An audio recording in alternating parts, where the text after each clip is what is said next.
But last week we talked about Social Security and retirement benefits and how they are calculated for, primarily along your own record. And so today we want to dig a little deeper into the things that apply to couples because there's some nuances there, and it's important to understand those if you're married. And there's two primary benefits that couples need to be aware of. First are spousal benefits, and second is survivor benefits. So both of these aspects of Social Security can influence a couple's claiming strategy and how you think about how to maximize your benefits. Welcome to Operation Retirement Readiness, where Amy and Mike, two certified financial planners, talk about how military members can prepare for transition and how veterans can prepare for ultimate retirement. This podcast represents the views of the hosts and any guest. It is for informational purposes only and should not be considered tax, financial, or legal advice. All information is regarded to be from reliable sources. The hosts are not responsible for any losses, damages, or liabilities that may arise from the use of this podcast. This podcast is not intended to replace professional advice. Okay, Mike, can you just remind us, give us sort of an overview of the podcast, the key takeaways from last week? Sure. Encourage everybody, if you didn't listen to it, to go back, and if you really want the deep dive into the overall pieces of Social Security. But basically, you can qualify for benefits after 40 quarters of work, earning a minimum amount, which is actually it's just under $1,500 per month, get you, quote unquote, a good quarter. And so after about 10 years of earnings, you'll be able to qualify. Um, Payout is then based on your highest 35 years of inflation adjusted pay. And there's a complex formula that they use to determine, what that replacement rate's going to be. And then some of the key points on when you claim is based on your full retirement age. For most people, probably listen to this, their age, if you're born in 1960 or later, your full retirement age is going to be 67. That's what the benefits are going to be based on. But you can claim as early as 62, or you can delay and claim as 70. And if you claim early, you're going to get reduced benefits. If you wait, you're going to get increased benefits. So I think that's the 2-minute recap. Anything I missed, Amy? No, I mean, last week we covered quite a lot in detail. So there's, taxation issues, things like that. So probably worth going back if you don't already have a good foundational understanding of Social Security, because the single decision is complex enough. But today we're going to get into how a couple's decisions interact with each other. So haven't missed anything for the big overview, Mike, but would encourage people to go back if they don't have a already pretty good solid foundation on Social Security. Yeah, that sounds good. So, Amy, you mentioned there's two different pieces, the spousal benefits and the survivor benefits. So, you want to kick off by talking about the spousal benefits? Sure. So, as Mike pointed out, there is a requirement that you work for 40 quarters. You earn enough money to qualify for 40 quarters, or about 10 years of work. If you're a spouse, especially military spouses who were either unemployed or underemployed while you supported your spouse's career, you may not actually qualify for benefits on your own record. That's where a spousal benefit can come in. And even if you do qualify, your benefit might be quite a bit lower, but you might still qualify for some portion of a spousal benefit, depending on your spouse's earnings. So that's the one aspect. So spousal benefit has to do with benefits as they relate to your spouse while your spouse is still alive. The survivor benefit part is what you might be entitled to if your spouse passes away. So those are survivor benefits, and they have nothing to do with your own record for the most part, whereas survivor benefit or the spousal benefit does. Does that about cover it, Mike? I think so. Yeah, I think that's a good overview of the spousal piece, and we'll run through an example. So let's talk about our favorite couple, Jack and Jill. Jack is age 70, Jill's 67, and they're both planning to take Social Security. Um, Jack's benefit at 70 will be 4,500 per month, and his full retirement age benefit at 67 would have been $4,000. Um, Bill was a military spouse, as Amy said, and worked some after retirement, but also spent a lot of time raising the kids, so doesn't have as large of a benefit. So um, we'll just assume that her benefit was, say, $1,500 at her full retirement age. So um, when they both apply, they will look at that and they'll say, "Oh, okay, um, Jill qualifies for her $1,500, but Jack's benefit was 4,000 at his full retirement age. So 50% of that is $2,000. So they will add an extra $500, the difference between that 2,000 and the 1,500, to Jill's benefit to kind of top her up to 50% of Jack's. So that is basically how the survivor math works if you wait till full retirement age. If you claim at a different age, so let's say Jill decided she was going to claim at 62, and in this case, the one main point is the both people have to be claiming to get the spousal benefit. You can't just have the one who wants the spousal benefit claim, because then they'd only get their own. But assuming the ages were adjusted and both are claiming, if Jill claimed at 62 while Jack was still claiming at his full retirement age, her benefit would be reduced. So let's say instead of that 1,500, she's getting 1,100 a month.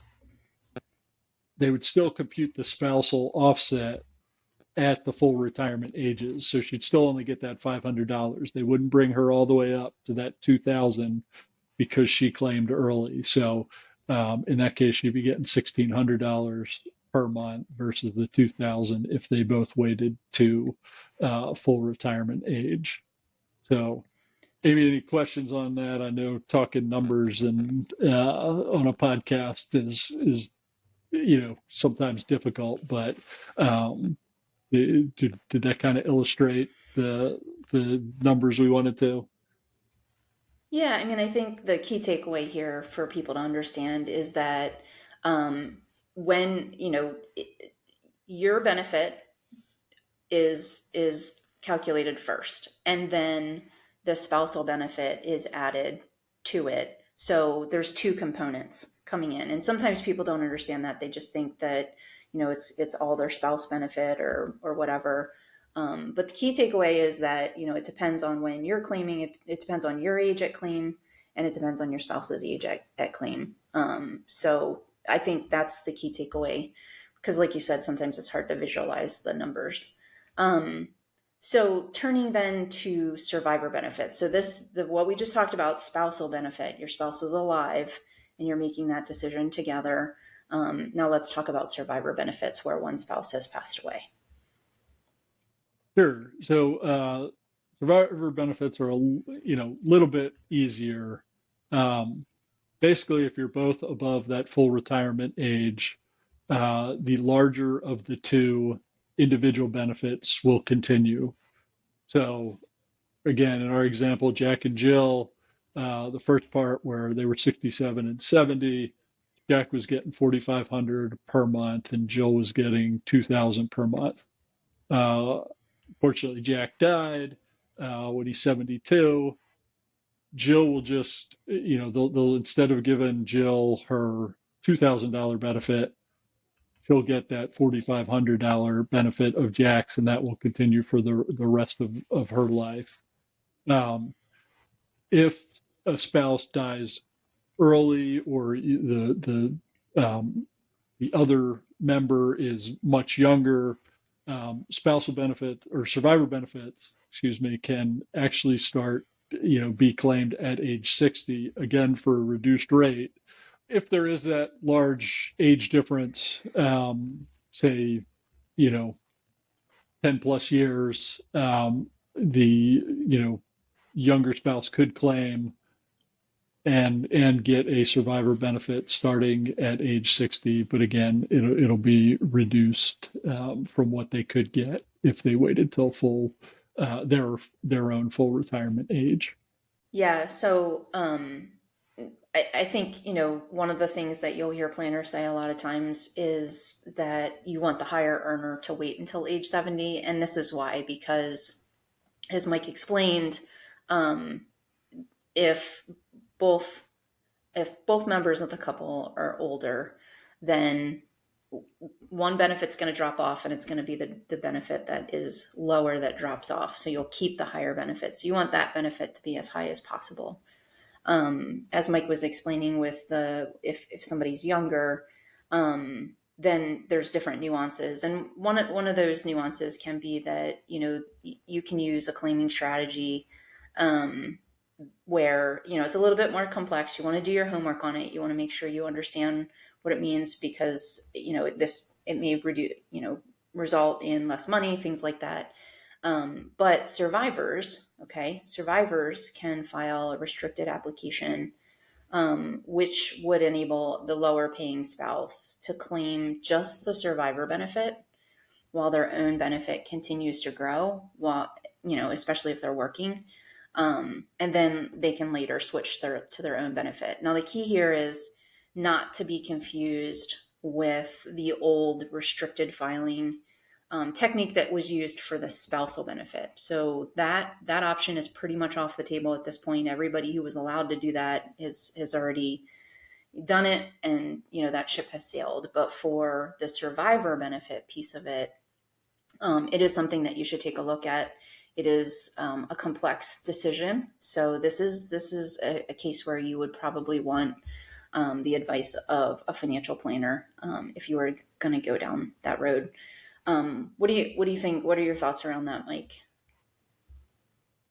Yeah, again, it is complex, but there are still a little bit of, nuances around that. And I guess the one other thing is that we really didn't touch on, but does kind of overlap with the survivor piece is, and sometimes we see this with, military members where, if let's say, unfortunately, the military member, dies early, combat related death, but had a, family, at home, there are some benefits, survivor linked benefits, that the, uh, family can get while they have young children. And so that is another kind of safety net feature of that is available, that, you know, unfortunately, some people in the military do have to take advantage of. But again, and that doesn't,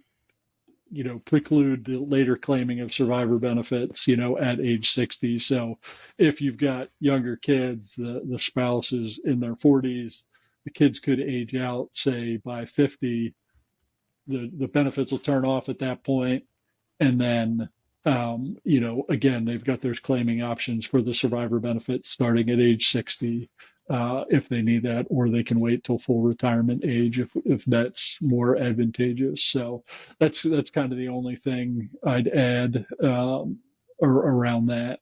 But how about you? Anything else along the lines of these two decisions? Yeah, so one of the things that comes up too with couples, if there are prior spouses. So if you're married for at least 10 years, you may be eligible for benefits under your former spouse's record. There are a lot of nuances around this. So, it's best to seek advice on whether or not that comes into play. But the key takeaway here is that if if a worker, okay, so the person whose benefit record we're talking about was married, say 2 or 3 times, and those 2 or 3 spouses all, they were married for all 10 years, all were married for 10 years each. All 2 or 3 of those spouses, let's just say two, both of those spouses are eligible for benefits under the workers' benefit, and they don't depend on each other. So one of the things I hear a lot of times is, claiming first or something like that. It doesn't have anything to do with the other. If there's another spouse that's eligible for benefits, it has nothing to do with them. So making that decision, again, it's complex. A lot of rules there, too much to get into for this podcast, but it's important to understand how that works. All right. So a little bit shorter episode this time, but think hitting this specifically was important. And next time we're gonna dive into kind of an example, just really walk through the numbers and scenarios of how this could, your claiming decision could play out.